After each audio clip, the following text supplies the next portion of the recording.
I now give the floor to His Excellency Mr. Andrzej Duda, President of the Republic of Poland.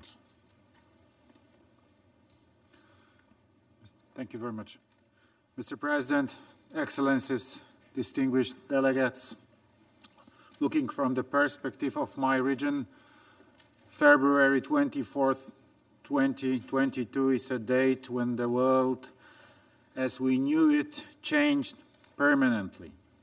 Russia's full-scale invasion of Ukraine was a defining moment in geopolitics, transforming Europe's security landscape and tearing down the core pillar of our international system. This strategic change is not temporary. We are living in a new era of uncertainty. The multilateral system established nearly 8 years ago, with its principle enshrined in the United Nations Charter, asserted the superiority of the rule of law over force in international relations. It gave nations a place to turn to when faced with regional or global challenges, often as a last resort. The Charter embodies a code of international ethics by which every state should abide.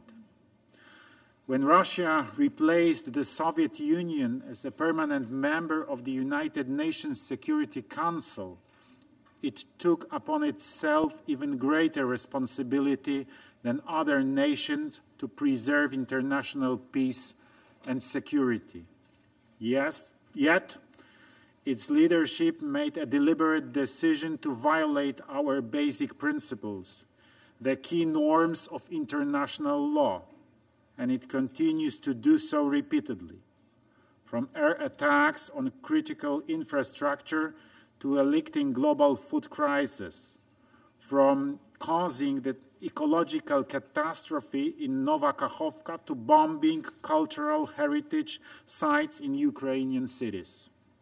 Those hideous actions, together with continuous negation of the international order, including the UN Charter, prove that an imperialistic Russia is discrediting itself as a member of international community. Excellencies, Russia is abusing its veto power to prevent the Council from addressing the flagrant violation of international law the same Russia has committed. In this situation, the nations of the world cannot remain passive. The prohibition of aggression, as well as the elimination of genocide and crimes against humanity, are jus cogens norms, accepted and recognized by the international community. These are the norms from which no deviation is permitted. This means Russia's continuing neo-colonial aggression against Ukraine is not a bilateral or a regional issue. It concerns us all. If we don't act in solidarity today to defend the fundamental values of international law, tomorrow may be too late.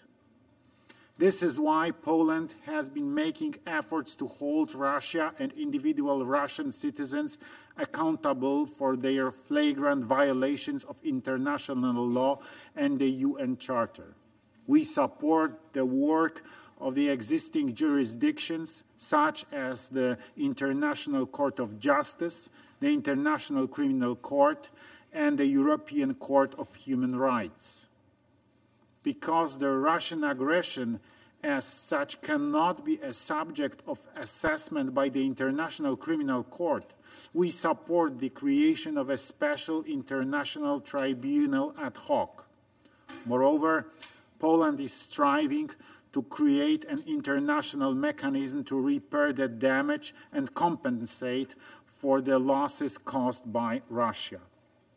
The perpetrators of international crimes must not go unpunished. They should be tried before competent courts. This should be our imperative to ensure a lasting peace in the future.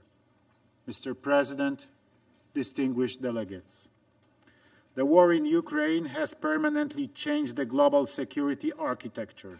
Regardless of its final result, we will have to face a new political, military and economic reality which will last until a new security system is formed. A system with no place for aggression, imperialism and neocolonialism. Thank you. I thank His Excellency President Duda for his statement.